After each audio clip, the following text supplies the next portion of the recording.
presenta wowmx.tv.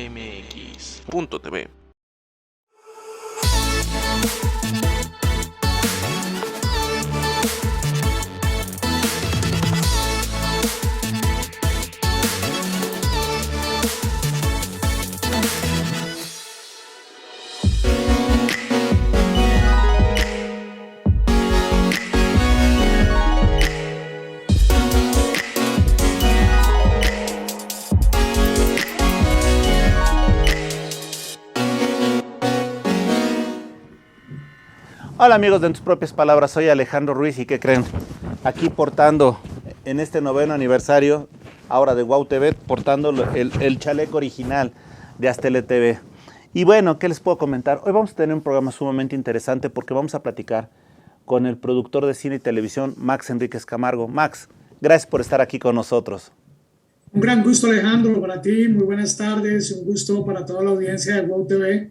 Es un gusto estar con ustedes en la tarde de hoy y bueno, una gran delicia poder platicar y hablar un poquitito sobre el cine. Oye, la primera pregunta obligada, yo te voy a comentar, ¿cómo ves el cine en la actualidad? El cine, básicamente el que predomina, que es el de Hollywood, y después hablaremos del mexicano, pero ¿cómo ves el cine de Hollywood?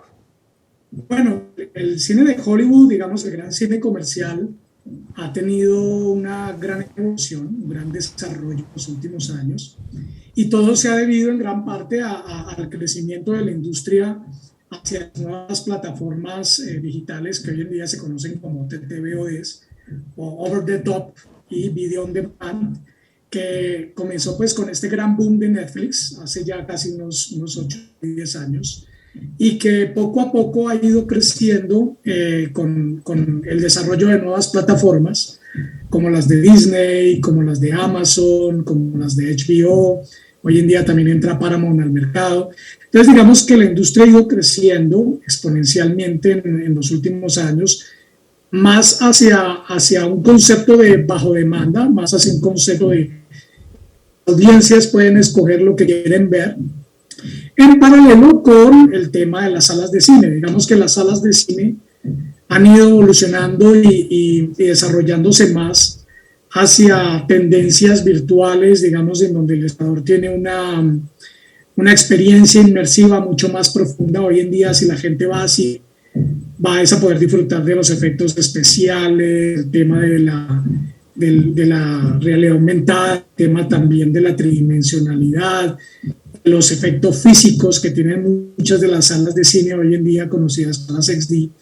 Entonces en eso Hollywood ha como que implementado una fórmula de hacer películas más extravagantes, digamos, con un despliegue tecnológico mucho más amplio, donde la experiencia personal con el espectador es, digamos, mucho más profunda, donde hay más interactividad, ¿no? Mientras que las películas pues han migrado más a estas plataformas on demand, donde la gente puede escoger lo que ve a la hora que quiere y la temática o la estética que quiere, ¿no? Entonces digamos que es una industria que ha ido creciendo más, que ha ido migrando y se ha transformado hacia las plataformas digitales, pero hoy en día las salas de cine no dejan de ser una prioridad y un interés. Y digamos el tema de los parques temáticos, el tema de la realidad virtual se ha convertido en un elemento de gran interés para Hollywood. Y hoy en día pues hablamos mucho de esto que es el metaverso, ¿no? Los famosos metaversos, en donde Hollywood está haciendo grandes inversiones millonarias, en donde la industria está saltando hacia allá. Ok, ahora te pregunto nada más, por ejemplo, hoy por hoy estamos viendo que es cada vez más difícil presentar una película en el cine, sobre todo una película en los cines comerciales y mucho más si es mexicana. En ese sentido, tú sabes que aquí en México hubo un tiempo en donde se condicionaba las salas a que pasaran o transmitieran un porcentaje de televisión mexicana, perdón, de producción mexicana. ¿Tú crees que eso sea en este momento el remedio para seguir apoyando el cine mexicano o cuál crees que sea? Yo pensaría que el cine mexicano debe, y sobre todo los actores del cine mexicano, la industria del cine mexicano, debe apostar muy bien por sus públicos. Hay algo que nos pasa mucho en Latinoamérica, y no solo en México, nos pasa en Argentina, en Colombia, en el cine de Brasil también, y es cómo lograr que nuestras audiencias realmente se enamoren, se interesen por nuestras películas, se interesen por nuestro cine. Y mucho más en una industria donde el cine americano es dueña, digamos, del gran monopolio de la industria del cine, en donde todos nuestros países de América Latina pues han estado influenciados por el cine americano y educamos, alimentamos por muchas generaciones, audiencias, a sentirse más inspiradas a ir a ver películas norteamericanas, a ver películas de Hollywood, que ver nuestra propia cinematografía. Entonces, yo lo que creo que debemos hacer los productores, los empresarios de la industria del cine, es empatizar con nuestras audiencias, llegar a los intereses de nuestras audiencias, hacer un cine mexicano que realmente se acerque a un público joven que quiere ver cosas distintas, o a un público adulto que quiere ver o quiere encontrarse con una cinematografía distinta.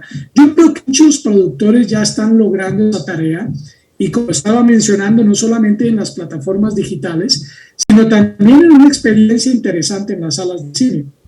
Este es un negocio, el cine es otra industria más en donde tú tienes que poderte financiar con él, donde debes poder vivir de él. Y no puede ser que el cine solamente se convierta en un instrumento cultural en donde hablamos de la riqueza de nuestros países, que es fundamental, de la riqueza cultural, artística, social de nuestros países, en donde las audiencias no despierten interés por las películas. Entonces yo creo que tiene que haber un equilibrio, tiene que haber una balanza entre los intereses culturales y sociales de un cine con una identidad, versus también a un cine que atrape al público, que dé ganas de ir a verlo, y en donde no tengan que generarse leyes, ni reglas, ni normas, para que las salas de cine, los exhibidores y los distribuidores se vean obligados a presentar películas mexicanas o películas latinoamericanas que nadie quiere ir a ver, sino que realmente exista un interés de la industria en donde se hagan películas que la gente quiere ver, que el público vaya y que sea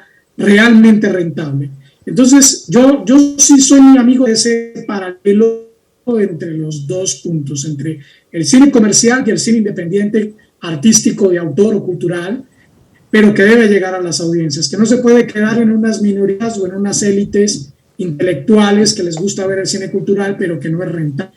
Entonces, en ese sentido, yo creo que debe haber para todos los gustos, debe haber de todos los estilos, pero debemos llegar más a las audiencias, y no simplemente quedarnos limitada a las condiciones legales del país o del gobierno como tal. ¿Crees que es un compromiso de los gobiernos generar condiciones económicas, sobre todo estímulos fiscales, para incentivar la producción nacional? Absolutamente. Soy muy amigo que el cine es una industria, es un negocio que se financia con recursos estatales para hacer cine cultural y cine independiente y cine de autor, pero también tiene que financiarse con capital privado. Digamos que las grandes industrias culturales, el cine, la música, la industria del entretenimiento también vivo, las artes danzatorias, los espectáculos, son financiados con capital privado. No podemos olvidar que Hollywood se ha hecho gracias a los recursos de bancos, de industrias privadas que han financiado esta gran industria que, digamos, esos PIBs, es uno de los ingresos brutos más grandes de la economía de los Estados Unidos. En Latinoamérica podemos llegar a eso si logramos tener el beneficio del recurso del capital privado, de inversionistas privados, del sector comercial que quiera hacer buena pauta publicitaria o buena imagen de sus marcas a partir de una inversión en películas. Y hay muchas leyes de cine en Latinoamérica. Está el caso de la ley de cine de República Dominicana, está el caso de la ley de cine de mi país, Colombia, en donde la ley 14 del 2003 invitó al sector privado para invertir en cine con unas exenciones tributarias y unos beneficios en impuestos del 165% sobre la declaración de renta y sobre la obligación tributaria. Aquí en México, con el caso de Ficine, con el caso de Fidecine, hay ejemplos muy similares, pero yo creo que podríamos llegar todavía a generar incentivos fiscales mucho más atractivos, con porcentajes de retorno o de devolución fiscal mucho más atractivas para las empresas privadas, que vean esto como una oportunidad para tener una exención de impuestos, pero sobre todo para invertir en industria cultural y especialmente invertir en Entonces, sería maravilloso si hubiese una gran reforma en la legislación de inversión, por ejemplo, del cine mexicano, que es uno de los cines, yo creo que más importantes del mundo y el más importante de América Latina.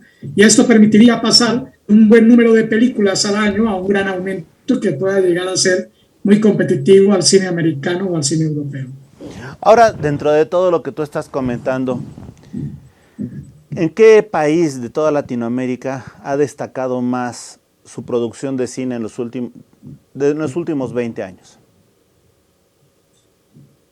Propiamente México es el país bandera del cine latinoamericano. Primero por su condición de cercanía o por su condición, digamos, benéfica de estar al lado de los estados, al lado de la gran industria, por ser una economía, digamos, emergente con un gran capital, con grandes recursos, con excelentes profesionales, con una infraestructura técnica de alto nivel.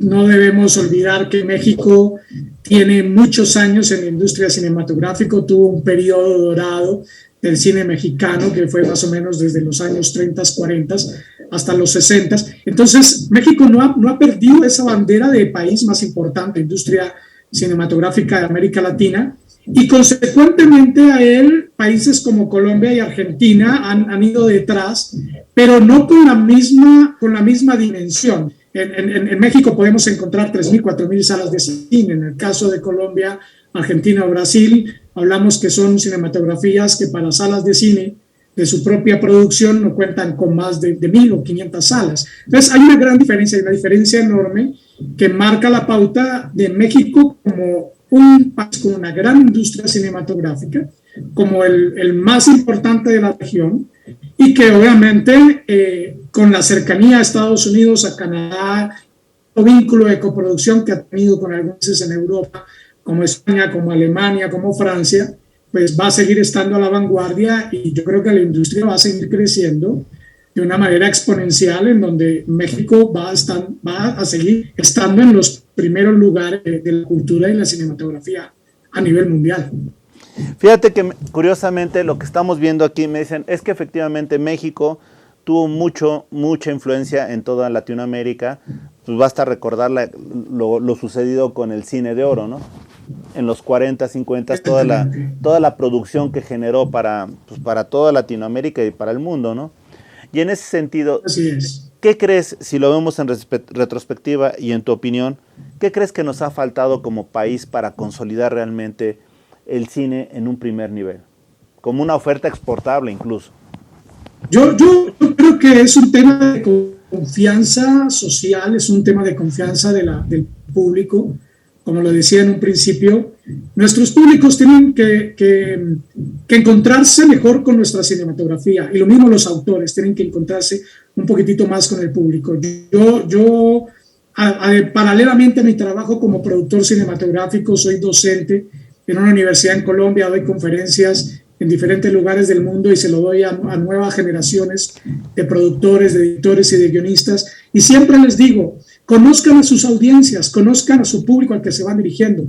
En México es muy importante que los productores, los directores, los guionistas conozcamos muy bien las preferencias de nuestros públicos. ¿Qué le está gustando a las nuevas generaciones? No es lo mismo tú hablarle a una generación de público de mayores de 40, 50, 60 años, hablarle a una generación que está entre la adolescencia y los 20 y sus 30 años, con intereses muy diferentes, con particularidades culturales y sociales muy diferentes.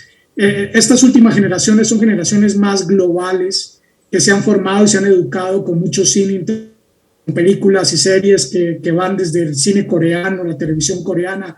No debemos olvidar este gran boom del juego del calamar y de mucho tipo de producciones que le han abierto mucho la mente al espectador a recibir contenidos diferentes. Entonces, la gran invitación es a los productores de que conozcan a su público, qué quieren, qué buscan. Yo pienso que a Latinoamérica le faltan superhéroes, por ejemplo, le falta mucho cine de fantasía, cine de género. Bueno, México es un país que hace mucho cine de terror, es el país que yo creo que más reconocido a nivel internacional tiene el tema del género terror y el género suspense, pero sobre todo llegar a las audiencias con temáticas diferentes, con elementos narrativos diferentes, en donde obviamente se requiere de más capital de inversión, porque son películas mucho más costosas. Hacer el cine de género fantástico, de ciencia ficción, de terror, no es muy económico, pero yo creo que sí lo podemos hacer y tenemos historias para ello. Toda Latinoamérica está lleno de mitología, toda Latinoamérica está lleno de leyendas, de historias ancestrales, de historias épicas. Eso se podría llegar a contar. Y ya muchos productores se están arriesgando, están lanzando a hacer este tipo de contenido. Y yo creo que ahí es hacia donde debemos ir, a conocer a los gustos e intereses de nuestras jóvenes audiencias, de llegar a ellos con estas temáticas. Latinoamérica siempre ha sido, digamos, vista por la cultura americana, por la cultura europea, que somos países muy violentos, donde hay una cultura del narco, una cultura de la guerra y una cultura de la pobreza. Y yo creo que podemos hacer un clic mental, cambiar eso y comenzar a contar historias de otros géneros, como digo, del género fantástico que le gusta mucho a toda la familia. Muchas películas familiares faltan en América Latina, historias de Navidad, historias de Halloween o de Día de Muertos, historias de época de vacaciones que lleguen al público de una manera más atractiva, más empática y que obviamente despierte el interés de inversionistas, de empresarios, por abrir un poquito más esta industria y ser más competitiva a nivel internacional y, como dices tú, poder crear productos de exportación que compitan con los grandes mercados. Pero fíjate que lo que estás comentando me parece interesante, sobre todo, yo lo veo con las películas que se exhiben en México y, por ejemplo, la mayoría son comedias. Yo creo que... Casi todo es comedia, sí. 90, de ese por ciento Sí. de 90% de comedias, no salen de los 4 o 5 actores de siempre. Sí. Y entonces, exacto, es un monopolio. efectivamente, ¿no? Y antes lo tenía, pues, gran parte del monopolio lo tenía una sola televisora. Y entonces era la que más generaba cine y eran extensiones de las telenovelas, extensiones Sí. de los programas cómicos, y de alguna manera yo creo que también se perdió un poquito el interés de la gente por asistir a eso, ¿no? Decían, oye, si lo tengo en casa gratis, ¿por qué tengo que ir? Y actualmente dice, oye, si este tipo hace la misma comedia en televisión y ahora llevarlo al cine, pues realmente no es algo que me interese, ¿no? Yo creo Exacto. que también les ha faltado mucha visión a ellos empresarial, ¿no? Sí, realmente se hace mucho cine de comedia en México y lo hablaba hace 1 año, 2 años con uno de los altos ejecutivos de una de estas compañías que precisamente tú mencionas, que durante décadas ha sido como la pionera de la industria del cine mexicano tipo comercial y en donde la comedia ha sido el gran paradigma. Digamos que la comedia sigue siendo un producto de alto favorecimiento hacia las audiencias. La gente en la calle te puede decir, no, mira, estamos aburridos de ver comedias y demás, pero la gente la sigue viendo, la comedia. Digamos que es un producto nacional que ya por antonomasia, por historia, es de interés del público. O sea, a la gente de América Latina y especialmente en un país como México, la comedia es un producto muy apetecido, muy buscado y que deja muy buena rentabilidad. El problema es cuando ya las historias, digamos, se estancan y comienzas a repetir fórmulas, ¿cierto? Que se han hecho y se han reencauchado muchas veces. Y yo, por ejemplo, estoy viendo un fenómeno aquí en el cine mexicano de comedia y es que se adaptan muchas versiones americanas, muchas versiones de Hollywood, muchas versiones de estas películas de Jennifer Aniston o comedia. Julia Roberts. Exactamente, todas estas películas de Jennifer Aniston o de Julia Roberts que se reencauchan a la mexicana. Entonces yo creo que ahí cuando uno dice, bueno, estamos sufriendo un déficit creativo en el género comedia y también es importante que aquí algo de esto se reinvente, ¿no? Entonces, en ese sentido, hay más géneros en donde el público puede llegar a tener más fe. Para mí, el boom que ha tenido el cine de terror en una audiencia más joven, en un país como México, es algo muy atractivo, es muy interesante. Nos está mostrando que las audiencias también están buscando otro tipo de contenido, otro tipo de temáticas que puedan llegar a ser locales y que puedan llegar a ser atractivas. Y ahí es donde encuentro que el género fantástico, el género de ciencia ficción, merecería muy bien una oportunidad en México de ir creciendo y dejar de ser un producto B o un producto, digamos, de no muy buena categoría para convertirse en un producto más interesante. Porque te estás encontrando con muchos productores, muchos realizadores independientes que sí se están arriesgando a este tipo de temáticas, pero obviamente lo que necesitan es recursos económicos, financiación y credibilidad comercial en un mercado como que siempre es de comedias a intentar llegar a este tipo de películas y a este tipo de necesidades de la audiencia. Ahora, fíjate que al principio de este segmento tú mencionabas algo importante. Miren a su audiencia. Y tal pareciera que hemos perdido mucho esa audiencia, ese mirar a la audiencia, ¿no? Porque quizá, o a veces lo siento más como que nos encaprichamos en ciertos temas o con ciertos actores que damos por supuesto el éxito comercial o cuando menos el éxito de la película, ¿no? Pero realmente no estamos viendo lo que ellos están queriendo aprender o saber o queriendo disfrutar, ¿no? Y esto es triste porque, por ejemplo, yo recuerdo en los 70s que se hizo mucho el cine de ficheras. Y yo creo que ahí los productores veían bien a la audiencia, porque les daban lo que querían. Eso es lo que querían, eso es lo que te doy. Te guste o no, eso es lo que te doy. Y predominó ese cine y la mayoría de ese cine se consumió, nos guste o no. Después llegamos a los 90s y empezaron a cambiar un poco más con el tema, con películas más profundas, quizás sea como Agua para Chocolate o Sexo, Pudor y Lágrimas, películas que quisieron llegar a otros segmentos, ¿no? Y te encuentras grandes películas que le dieron la vuelta al mundo, que fueron, digamos, para mí una transformación del cine mexicano moderno o joven. Entonces te encuentras a González Iñárritu, te encuentras a este tipo de autores, te encuentras también la oportunidad de comenzar a hacer género fantástico. Ahí tienes Guillermo del Toro haciendo El laberinto del fauno, que es una película que se coproduce con España. Entonces, yo creo que estos autores de esta generación, de finales de los 90, de comienzos de los 2000, como Guillermo del Toro, como González Iñárritu, que comienzan a hacer películas que le calan más al corazón de las audiencias jóvenes, es una oportunidad de demostrar que el cine mexicano comercial no tiene que ser 100% comedia. Y no significa que se dejen de hacer películas de comedia, a mí me parece muy bien, porque digo, son muy rentables. Muchos ejecutivos me dicen es lo que realmente nos está dejando dinero en las salas del cine, porque el público mexicano todavía le gusta mucho la comedia, le gusta mucho la comedia romántica, el tema de la sexualidad, como tú comentas, que fue muy famoso en el cine de ficheras, ese lado como erótico, como digamos, el chiste alrededor también del erotismo y de la sexualidad, es algo que está muy arraigado en nosotros en América Latina. Somos razas que nos gusta eso, somos razas muy sensuales y esa parte exótica nuestra es algo que creo que está implícito dentro de nuestra genética y dentro de nuestras personalidades, pero al mismo tiempo, como te digo, hay también una generación que va presionando a que se hagan otras cosas, y yo he visto que Guillermo del Toro, por ejemplo, es un autor que cree mucho en su cine mexicano, que está impulsando a nuevas generaciones en su ciudad natal, en Guadalajara, para comenzar a meterse en la industria del cine animado. Está el proyecto nuevo que se está haciendo allá de Pinocho, una versión muy mexicana, una adaptación moderna del cuento de Pinocho, del cuento italiano de Pinocho. Entonces, es muestra de que sí se están comenzando a arriesgar, sí se están comenzando otras cosas, pero tiene que ser un vínculo entre productores y audiencia, en que la audiencia demanda y que los productores ofertamos, que los productores podemos hacer este tipo de cosas y que podemos llegar a una industria nacional.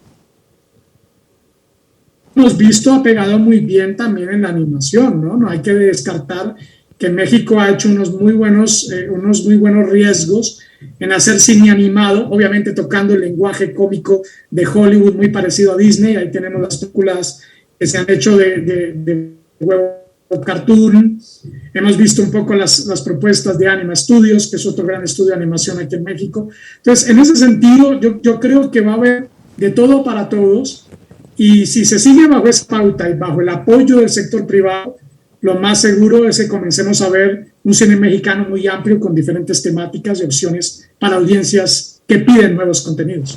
Y fíjate que hay algo que me llama la atención, porque ahorita tú decías inventar y meterse a otros campos. La animación, y algo que me llamó mucho la atención, es que salió la película de Disney, Coco. Y hubo otra película mexicana que se me va ahorita el nombre, y era prácticamente lo Día mismo. de Muertos. Exacto, Día de Muertos. Y yo pensé que era Alebrijes, no, pero tienes razón, es Día de Muertos. Y es muy parecido, pero el boom que tiene Coco no lo tiene, digo... Sí, no lo tiene Día de Muertos. No, y quizá en cuanto a contenido, pues yo creo que son muy similares, pero algo faltó, quizá comercialización, quizá contactos, o también jugó un poco el malinchismo, pero lo cierto es que dos productos similares, con estudios distintos, pero con resultados diametralmente opuestos. Mira, yo lo he visto desde las dos caras de la moneda, porque también tuve la oportunidad de trabajar un poquito muy cerca de Hollywood, de conocer la industria, de entender cómo funciona. Un gran mentor mío es un ejecutivo de la industria que trabajó para Universal y para varias compañías, que es Derek Gibson. Fue productor de Terminator, fue un mentor mío, fue un jefe que tuve con el que desarrollé un proyecto en Colombia, y él me decía que Latinoamérica es algo muy poderoso que tiene las grandes industrias que hacen que las películas lleguen a millones alrededor del mundo, y es el tema del marketing. Si tú analizas, Hollywood invierte del 100% del costo global de un producto, invierte un 40% en marketing y un 60% en lo que vale hacer la película. Y en algunos casos es lo contrario, 60-70% en marketing, 40% hacer la película. Si actualmente en Hollywood una película de alto presupuesto comercial, Avatar, por ponerte algo así, o cualquier de Disney, son películas de 500, 600 millones de dólares, pero tienen una inversión de marketing, una estrategia de impacto que llega a todo el mundo de 600, 700 hasta 800 millones de dólares, que incluyen mercadotecnia, que incluyen pautas y gestión comercial en redes sociales. Entonces, esto es enorme, esto es gigantesco, a tal punto que Hollywood se respalda muy bien en sus estrategias de marketing para que sus productos lleguen alrededor del mundo. Entonces, si tú ves el caso de un Coco, su gran éxito comercial a nivel internacional, primero, es una gran marca detrás de ella, que es Disney. Dos, una gran estrategia de marketing, de cubrimiento, de doblaje a muchos idiomas. Disney, cuando saca una película, automáticamente la saca en 50, 30, 20 idiomas a nivel mundial, que todo el mundo tenga acceso para poder ver la película. Y usan estrategias de marketing y artistas para posicionar muy bien esos productos.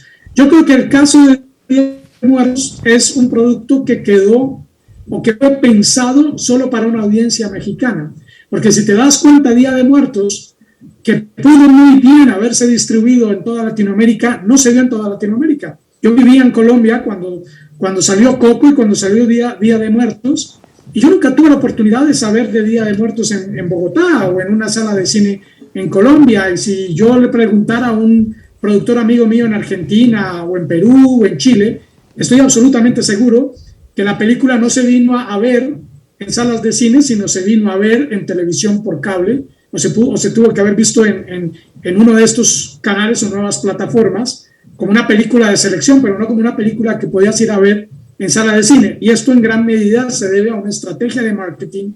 Ya lejos de ser películas originales, lo que estamos viendo son historietas de cine, pero historietas de cómic en películas. Exacto, ¿no? Y de repente ves tantos efectos y tantos defectos que de repente te dices, oye, es excesivo, ¿no? Porque, por ejemplo, si te das cuenta, las películas de Disney o Marvel, todas tienen el mismo sello. Realmente pocos se han atrevido a hacerlo, ¿no? Vemos quizá un poco más distinto lo que es DC con Warner Bros., pero independientemente de eso, siguen sin innovar, ¿no? Como que todo es franquicia, todo es repetición de lo mismo, y yo creo que estamos llegando también a una sobresaturación. Claro, es como una necesidad de exprimirte un producto que te ha dado éxito. Y Disney llegó a ese punto en donde compró franquicias muy exitosas, como Star Wars, compró franquicias muy exitosas como Marvel, y lo que hacen es, tienen que recuperar su inversión. Imagínate que hace un par de años Disney le compra al señor George Lucas la franquicia de la Guerra de las Galaxias, de Indiana Jones por 4 o 5 billones de dólares. ¿Y qué tiene que hacer Disney? Tiene que recuperar su dinero, ¿no? Dicen, si metimos tanto dinero aquí, tenemos que sacarle más jugo a ese dinero que invertimos, tenemos que triplicar o cuadruplicar nuestra inversión. Por eso tú ves hoy en día, se han hecho más películas de Star Wars o más series de Star Wars o más películas y series de Marvel que las que se hacían cuando estas franquicias eran solas. ¿Y es por qué? Porque Disney es una gran máquina que necesita recaudar y recuperar su inversión, y la mejor manera es sacándole jugo a estas franquicias que se han posicionado también durante tantos años, durante tantas décadas. Entonces, yo creo que la oportunidad de América Latina está en innovar, está en un tema de poder proponer cosas que no has visto antes, diferentes. Y yo lo decía en varias conferencias que he hecho en universidades con creativos de la industria de la animación y de la industria del cine joven, y es, oye, podemos en América Latina tener superhéroes basados en la mitología de la cultura azteca, de la cultura maya, de nosotros los muiscas en Sudamérica, de los incas. ¿Por qué no comenzar a hacer este tipo de historias en donde podemos hablar de identidad, pero al mismo tiempo podemos contar historias épicas y podemos meternos en un imaginario mágico fantástico donde en nuestros países hay historias de duendes, de hadas, de zombies, de momias, de todo este tipo de cosas, pero con una mirada diferente a la pauta que siempre ha marcado Hollywood. Yo, por ejemplo, tengo un par de historias de un experimento de un anfibio, de un humano mutante con un anfibio, y es algo high-tech, es algo moderno, y puede llegar a ser una historia de superhéroes muy atractiva, contada en Latinoamérica, que no tiene que ser parecida a Hollywood, que no tiene que ser parecida a las franquicias ya inventadas, sino que sean héroes o personajes nuevos que podamos encontrar desde nuestro imaginario cultural y que puedan funcionar muy bien. Y aquí en México muchos autores han apostado a eso, ¿no? Al contexto mitológico azteca y maya para hacer series o para hacer películas, pero yo creo que eso es algo que poco a poco tiene que ir calando y madurando en la mente de los espectadores, especialmente de los más pequeños, a tal punto de que Spider-Man pueda llegar a pasar a un segundo plano y que uno de nuestros héroes nacionales o locales, sin ser vistos de una manera ridícula, que ese es otro error que he visto que hemos cometido, que nuestros héroes siempre han sido vendidos o mostrados de una manera ridiculizada, y comenzar a mostrarlos de una manera mucho más ejemplar, mucho más atractiva, que simplemente el héroe que es torpe, ¿no? Que es tonto. O sea, con esto quiero llegar un poco a ese ejemplo del Chapulín Colorado, ¿no? Pudo haber evolucionado a un concepto de un héroe más interesante, pero nosotros mismos no nos vemos bien. A veces nos vemos menos o nos vemos indefensos, y por eso no hemos escalado a esto, porque es un tema de idiosincrasia, es un tema de cultura, es un tema de cambio de molde social. Desde luego. Oye, ahora, Max, una preguntota. Ahorita también dentro de este cine fantástico, yo me acuerdo mucho, por ejemplo, hace 45 años ya de la Guerra de las Galaxias, veíamos que era realmente 20% de actuación, 80% de tecnología. Sí. Quizás se llegó al colmo, y así lo dijeron algunos, con la película de Avatar, ¿no? Que decían, oye, eso no es película, eso es una caricatura grandota, etcétera. Pero te pregunto realmente, ¿qué tan difícil es dirigir una película con tanta ciencia ficción, con tanta tecnología? No sé, te pregunto. Los autores jóvenes, digamos, desde Migración en adelante, desde la formación cinematográfica, hemos tenido más contacto con tecnología disruptiva que nos ha permitido entender un poquitito más los procesos de creación. Entonces, hace muchos años, una película de ciencia ficción era muy complejo, de fantasía, era muy complejo porque tenías que ir a locaciones sobrenaturales y espacios muy complejos y montar maquetas y hacer una cantidad de uso de recursos que hoy en día la tecnología informática, el CGI, te permite trabajar mucho más rápido.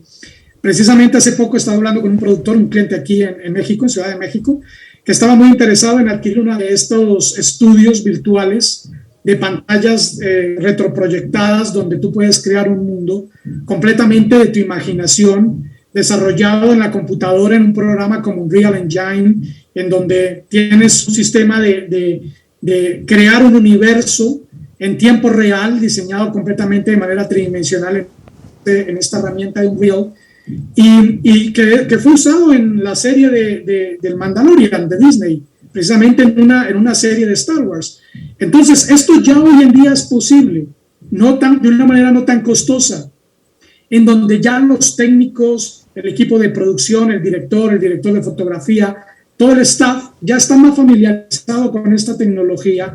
Entonces, en ese sentido, cuando ya hay recursos disruptivos muy a la mano, digamos, más asequibles, económicamente más asequibles, te permite darte la oportunidad de comenzar a producir estas cosas en nuestros países sin tanto presupuesto, sin tanto dinero, y con la posibilidad de, como te reitero, de hacer cosas innovadoras. Yo creo que Hollywood ya agotó mucho su recurso creativo y está en nosotros, en países emergentes, en la industria cinematográfica, llevar estas nuevas ideas frescas para comenzar a crear estos mundos imaginarios que tal vez no existen y que hace 15, 20 años era muy difícil, pero que hoy en día con recursos tecnológicos muy a la mano puedes hacerlo con menor presupuesto y a una muy buena calidad.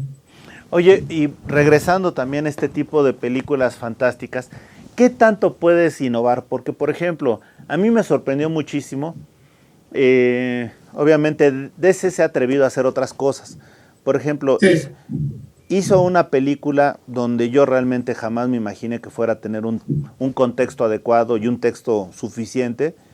Creó El Guasón. Y lejos de ser la película fantástica, hizo una película real. Sí. Ahora vemos dentro del mundo de fantástico a un Batman que es realmente un ser humano. Nada fantástico, pero bastante detectivesco. Y eso te pregunto, ¿en eso radica la reinvención de lo conocido de las historietas? En gran parte sí. Mira que antes las películas de este género iban más desde lo sobrenatural, de lo épico, de lo visual. Y hoy en día, y sobre todo los ejecutivos de la industria nos lo piden mucho, se buscan más historias a partir de los personajes, más desde lo psicológico. Yo creo que estamos viviendo una época en la industria del entretenimiento en donde nos importan más los sentimientos de las personas, más la parte del interior, más la parte profunda de las emociones que la parte exterior. Digamos que estamos comenzando a darle mayor interés a las cosas más importantes de la vida. Y por eso cuando citas el caso de un personaje como el de Batman, lo hemos visto en las tiras cómicas, lo vimos en el cine después en manos de Tim Burton, de otros autores, después de Christopher Nolan, y nos hemos dado cuenta que cada día más nuestra generación se está acercando a ese patrón psicológico de los personajes, a ese claroscuro, a ese contraste de los personajes, su lado bueno y su lado malo. Y mira lo que pasó con Superman, mira lo que pasó con The Man of Steel. Siempre Superman fue un hombre perfecto, fue un hombre visto ideal, como un arquetipo funcional del héroe social. Y en la versión de Henry Cavill encontramos a un Superman que también es débil humanamente. O sea, es una versión humanizada de Superman, en donde, sin ganas de hacer un spoiler, porque yo creo que es una película que ya todos hemos visto, pero hay una escena en donde el personaje Kevin Costner, que es su papá, que es el señor Kent, él va a ir a rescatarlo en un huracán y Kent le dice, no vengas a rescatarme, porque la sociedad no está preparada para ver a una persona sobrenatural. Entonces nos muestra la debilidad humana y ahí Superman es débil, en su corazón, en sus sentimientos. Y algo muy interesante que ha pasado con superhéroes, hace poco veía la película de Spider-Man No Way Home con mi hijo pequeño, y lo mismo pasó con Spider-Man, lo están humanizando.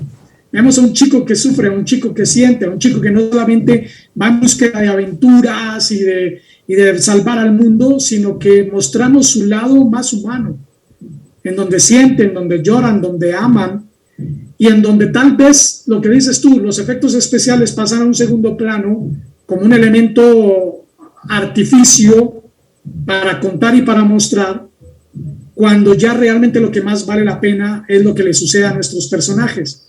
Y lo mismo pasa con Disney. Hace poco leía yo un meme que me causó mucha risa en Facebook, que decía, antes en las películas de Disney, el objetivo primordial era que las princesas, que las niñas de las generaciones, fueran princesas y encontraran al príncipe azul adorado y amado, y el hombre ideal, que no existe. Y hoy en día las películas de Disney aluden a que los jóvenes sean comprendidos por sus padres y sean amados por sus padres y entiendan sus sueños. Lo ves en Encanto, lo ves en Coco mismo, lo ves en muchas películas que están pidiendo a gritos a sus familias, oye, reconóceme, entiéndeme, yo soy diferente. El Luca, sí, es increíble, pero estamos llegando en una época en donde lo más importante es el ser humano, donde lo más importante son los sentimientos, donde lo más importante es cómo somos como sociedad, cómo nos entendemos como sociedad y cómo nos respetamos. Entonces, digamos que estas películas de ciencia ficción y de fantasía se convirtieron en una excusa para poder transmitir ese mensaje de humanidad y ese mensaje de transformación social que nos están viendo de manera increíble. Perfecto. Oye, Max, una preguntota. Tú que tienes la oportunidad de hacerlo, ¿a ti qué te cuesta más trabajo generar en el público?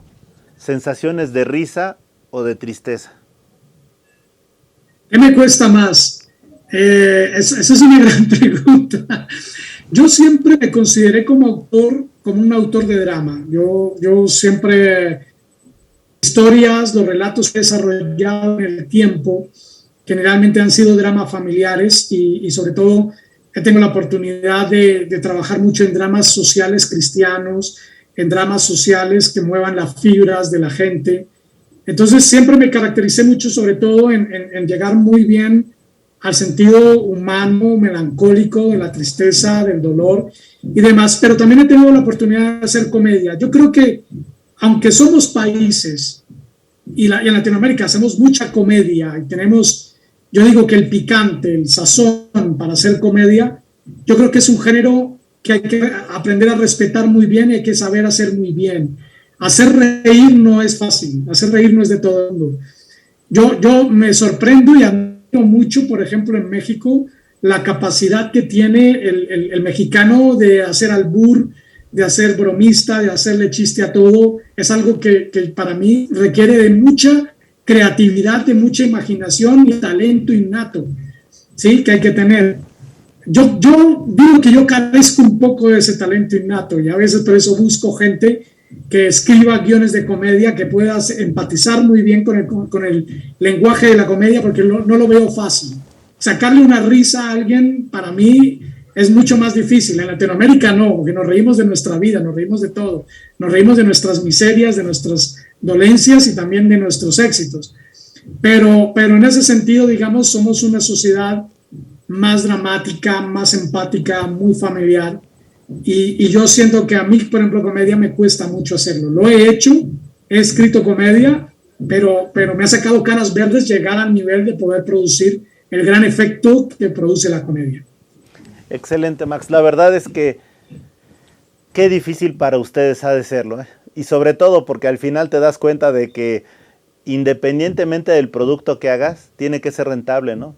Y ahí es cuando vienen las miradas feas, entre otras cosas, ¿no? Totalmente, porque tú puedes perseguir y estar buscando un efecto en el público, pero puedes estar generando otro efecto completamente distinto. Entonces, si no logras entender realmente la forma de reaccionar de las audiencias, tienes que aprenderlo, tienes que estudiarlo, tienes que saber cuál es la forma ideal para poder llegar a tu público y poder despertar esas sensaciones y esas emociones. Excelente, Max. Con la promesa de que algún día vengas aquí al estudio a platicar, y ahora una vez que las condiciones sanitarias nos lo permitan, al fin que estamos muy cerca, yo te hago una pregunta. En tus propias palabras, ¿quién eres, Max? Muchas gracias. Bueno, en mis propias palabras, ¿quién soy? Yo soy un autor, un entretenedor, soy un creativo, una persona que tiene muchos sueños de contar cosas, de hacer cosas. Me encanta mucho conectarme con el público, me encanta mucho conectarme con las personas, con las audiencias, entender sus sentimientos. Y yo creo que de eso se trata, contar historias. el poder tú generar una empatía, una conexión con la gente para poder entrar en sus mentes, en sus sueños y en sus necesidades. Y yo siempre se lo digo a mis estudiantes, por ejemplo, en la universidad, y es que nosotros, nuestro trabajo, nuestro oficio es el oficio de la hechicería. Nosotros somos magos, somos brujos. Y nuestro trabajo de fondo es crear esas emociones en el espectador. Nosotros generamos artificios basándonos de la realidad o basándonos de nuestros sueños o de nuestra imaginación para poder despertar ese sueño mágico en la audiencia. Entonces, yo me considero como un mago, como un brujo, como un hechicero de las emociones, que a través de las historias, de los cuentos y de los sueños puede llegar al público para despertar esos sentimientos y que la gente se pueda sentir identificados con ellos. Para mí el cine y la televisión es un espejo de lo que somos en el fondo y de cómo llegamos al corazón, a la mente de las personas a través de esa magia. Oye, y hablando de que eres mago, tú eres como Max Potter. En ese sentido te pregunto realmente, ¿qué tanto puedes tú influir en las personas y cuál es tu compromiso social? Influye mucho en la gente, sobre todo generando conocimiento, aprendizaje y enseñanza. Y yo creo que la mejor manera de tú construir en la gente es dándole algo que se llama contenido de valor. Yo pienso que cuando produces películas, produces televisión, haces medios de comunicación como el trabajo que tú empleas y desarrollas, yo creo que nosotros tenemos que construir redes sociales, tenemos que construir valores sociales y construir sobre todo familia, ¿no? Vivimos en una época donde es muy difícil encontrar que la gente es feliz. Y yo creo que los medios deben ayudar a la gente a ser feliz. ¿De qué manera construyes felicidad? A través de la enseñanza, a través del aprendizaje, a través de memorias, a través de fábulas, a través de hechos que hagan que la gente aprenda. A mí me gusta ver películas que me dejen algo en mi ser, en mi corazón, que me transmitan un mensaje. Y es el tipo de cine que yo también hago y es el tipo de cine que busco que la gente a la que educo y enseño haga, porque los medios de comunicación deben construir puentes, no deben destruir sociedades, no debemos ser detractores ni debemos enseñar a la gente, más bien debemos permitirles ser buenos seres humanos y vivir, construir familia, construir valores en su ser. Entonces yo creo que ahí es donde está la gran misión, la gran premisa de los artistas y de los comunicadores. Poder llegar a la gente, dejarles algo que les sirva para su vida, que les eduque, que les enseñe, pero que sobre todo los ayude a ser felices. Muchísimas gracias, Max. Ya tendremos la oportunidad de volver a platicar. Por lo pronto te agradezco mucho y por favor despídete de tu público. Muchas gracias, Alejandro, a todos ustedes, a toda la audiencia de WOW TV. Muy feliz de haber participado en esta entrevista con Alejandro. Una maravillosa experiencia, pero sobre todo una oportunidad para poderle decir a la audiencia lo importante que es la cultura, que es el cine. Apoyen mucho al cine mexicano, apoyen mucho al arte, la cultura mexicana. Este es un gran país en donde podemos hacer cosas maravillosas, grandiosas, y ustedes como público y como creativos está en sus manos poder desarrollar un gran cambio en nuestra cultura, en nuestro país a nivel mundial. Entonces es una gran satisfacción, un gran gusto, muy agradecido de haber sido invitado a este programa y esperamos encontrar maravillosas obras maestras del cine, del arte y de la cultura en México para poder exportar al mundo. Muchas gracias. Gracias, Max, y sobre todo gracias a ustedes que nos han visto. Esto ha sido En tus propias palabras. Hasta la próxima. Gracias.